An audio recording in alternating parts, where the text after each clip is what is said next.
welcome back to my channel where you can find interior design tips and inspiration.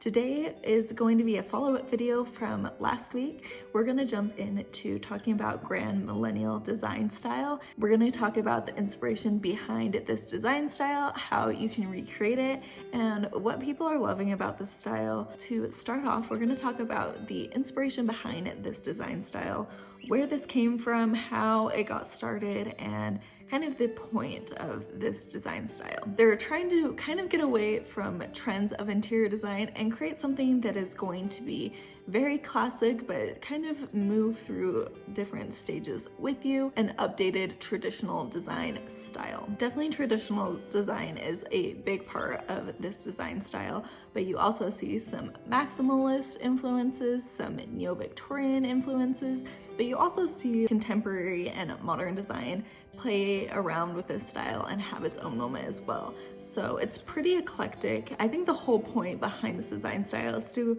kind of move with you through different phases and be able to adapt to new things while also having an appreciation for past design styles. Like I mentioned in the last video, this is kind of being referred to as like the granny chic design style or the stylish grandma style.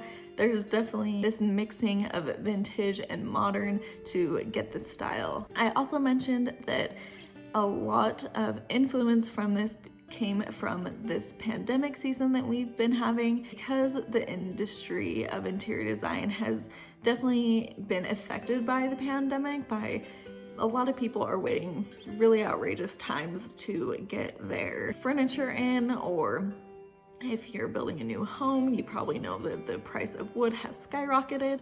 So there's been a lot of fluctuation that's been happening in the interior design industry with the pandemic. People still need furniture, and a lot of people haven't been willing to wait 6 months or some of these crazy lead times that we've been having with furniture. Part of the way this interior design style has been created is from people thrift shopping and wanting to buy antiques and inheriting furniture or other pieces from family members. It really plays off this idea of recycling, reusing, and being able to get furniture for a less expensive price and more quickly. Now we're going to discuss some ways that you can recreate this look. So there's a lot of different ways that you can recreate this look, and I'm just going to talk about 3 main areas that I think you could easily integrate into your home to get the Grand Millennial vibe. The first thing I would suggest is to display collections. If you have a collection of something, definitely displaying these things is going to give you kind of that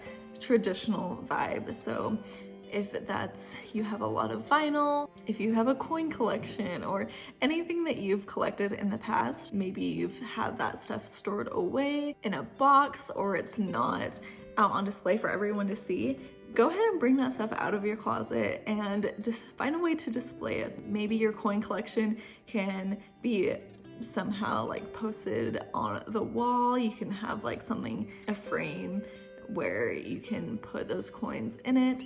I don't know what that's called.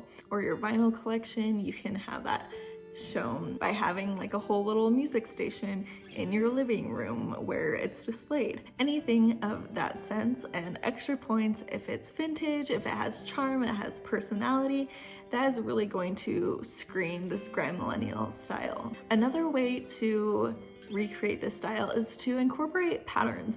Now, patterns are definitely coming back, not just in this style, but other styles as well. With kind of the overload of contemporary and modern design, there's been a lot of sleek, a lot of linear things. There hasn't been a lot of pattern, but that is changing currently, and pattern is definitely coming back and having its own moment. So wallpaper is coming back in style again, so that is a great way that you can introduce pattern.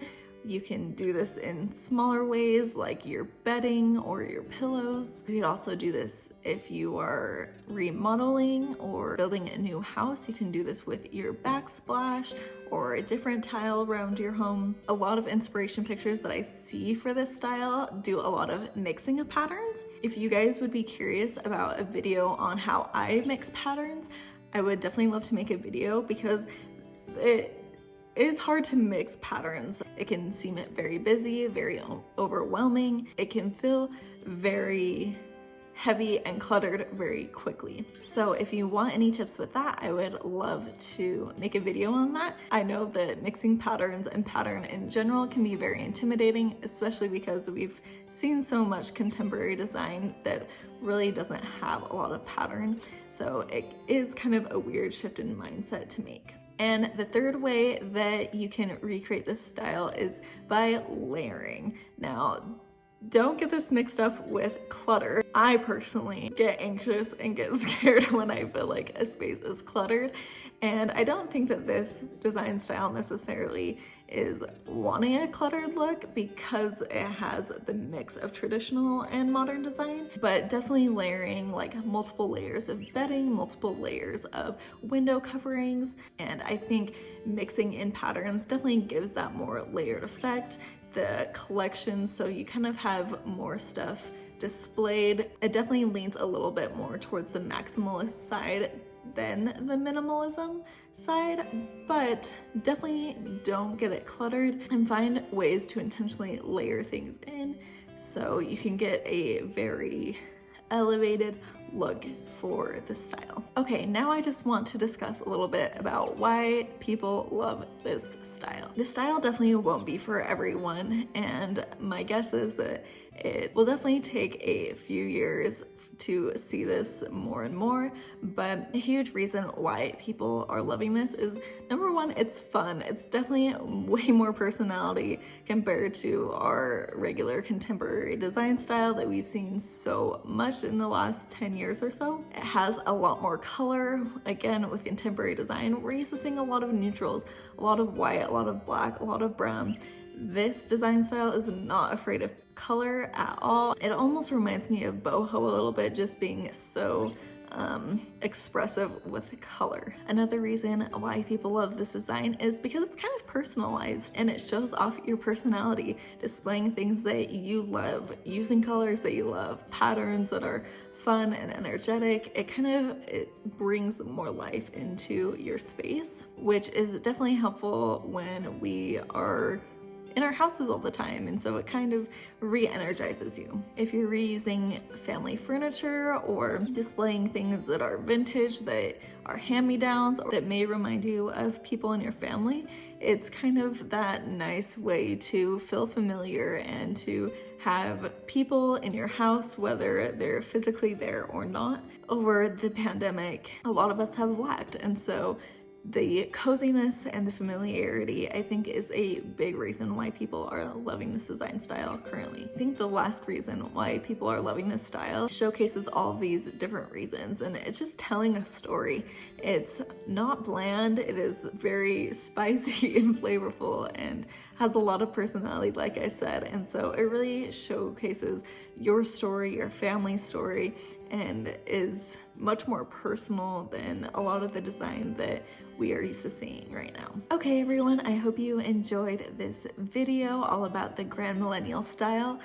Let me know down in the comments, how do you feel about the style? Is it too much for you? Does it seem exciting that this is a new style coming in? I don't know, I'm just very curious about your thoughts because I think a lot of people have interpreted this style in different ways, and so I'm very curious to know your feelings on this.